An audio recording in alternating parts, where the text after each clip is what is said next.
Baik, bismillahirrahmanirrahim. Assalamualaikum warahmatullahi wabarakatuh. Perkenalkan, nama saya Edi Purnawanto, selaku mahasiswa dari kampus Universitas Cokro Aminoto Palopo, program studi agribisnis. Ya.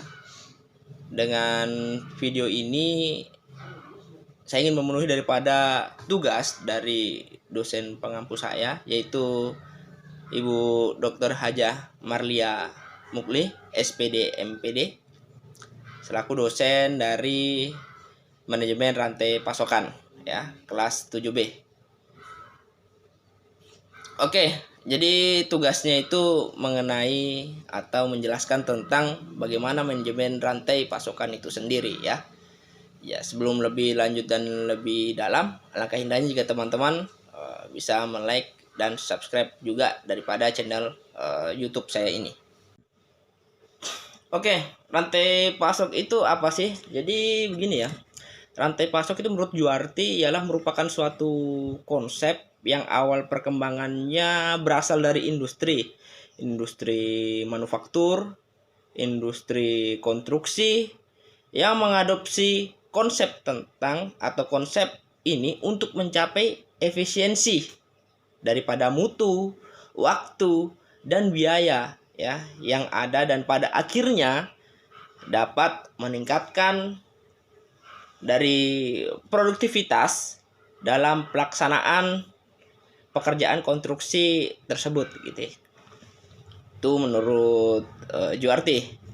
Nah, secara umumnya ya, manajemen rantai pasok itu bisa dimaknai sebagai proses terpadu yang mendukung sistem informasi kepada manajemen mengenai pengadaan produk, ya, serta pengelolaan hubungan antar mitra. Nah, hal ini bertujuan untuk menjaga kesediaan produk yang diperlukan oleh perusahaan secara maksimal, ya. Dan bisa dibilang juga manajemen rantai pasok ini mengintegrasikan semua aspek, ya. Mulai dari mana ya, tentunya pertama itu mulai dari pengiriman pesanan dan prosesnya, dan pengadaan bahan baku, penelusuran pesanan, perencanaan sifatnya kolaboratif, ya, dan penyebaran informasi hingga pengukuran kinerja pelayanan tersebut, ya, kinerja pelayanan pasca penjualan dan pengembangan produk-produk terbaru. Ya, itu secara umum tentang manajemen rantai pasokan. Nah, kemudian ya, adapun proses manajemen rantai pasokan itu ada beberapa bagian, ya, yaitu yang pertama itu ada pelanggan, ya, atau customer. Pada sebagian besar industri manufacturing, pelanggan atau customer ini merupakan mata rantai pertama, ya, yang memberikan pesanan atau order, terutama pada perusahaan yang berorientasi pada OEM atau Original Equipment Manufacturing, yang mana pelanggan memutuskan untuk membeli produk yang ditawarkan oleh perusahaan yang bersangkutan tentunya, ya, dengan cara menghubungi departemen penjualan atau sales dari perusahaan tersebut. Nah, kemudian ada yang kedua itu tentang perencanaan, ya, atau B, perencanaan tentunya, atau planning. Setelah pelanggan membuat pesanan yang diinginkan, departemennya atau departemen perencanaan ini, planning departemen, akan mempersiapkan, ya, perencanaan produksi untuk memproduksi produk yang dibutuhkan oleh pelanggan tersebut. Nah, kemudian ada yang ketiga, yaitu pembelian, ya, atau purchasing.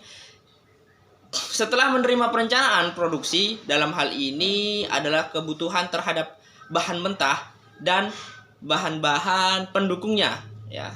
Tentunya departemen pembelian atau purchasing, ya, purchasing departemen akan melakukan pemesanan bahan mentah dan bahan pendukungnya, ya, serta menetapkan tanggal penerimaan dan jumlah, ya, tentunya jumlah yang dibutuhkan.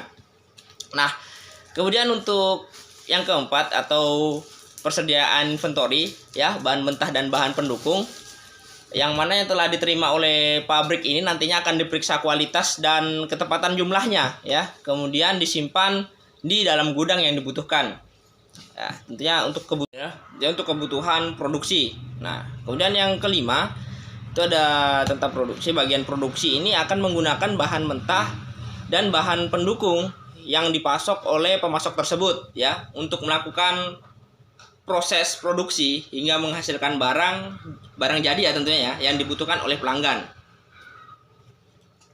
Kemudian yang terakhir, yang keberapa ya? Keenam, transformasi atau transportasi. Departemen pengiriman atau shipping departemen ini akan mengatur waktu keberangkatan ya. Jadi mulai dari barang jadi atau finish produk yang di gudang tersebut sesuai dengan jadwal yang diinginkan, tentunya diinginkan oleh pelanggan ya. Jadi ya itulah, adapun beberapa bagian-bagian tadi dari manajemen rantai pasok dalam mengupayakan mencapai kesuksesan dari setiap perusahaan yang ada ya.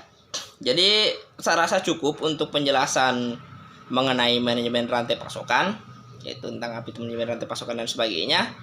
Ya, saya ucapkan banyak terima kasih dari teman-teman telah menonton video saya. Semoga bermanfaat dan bisa menjadi bahan referensi kita secara bersama-sama, karena memang ini perlu untuk kita pelajari secara bersama tentang manajemen rantai pasokan itu sendiri seperti apa, kan begitu.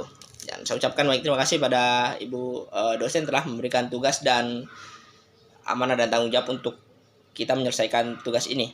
Jadi saya ucapkan banyak terima kasih. Wassalamualaikum warahmatullahi wabarakatuh.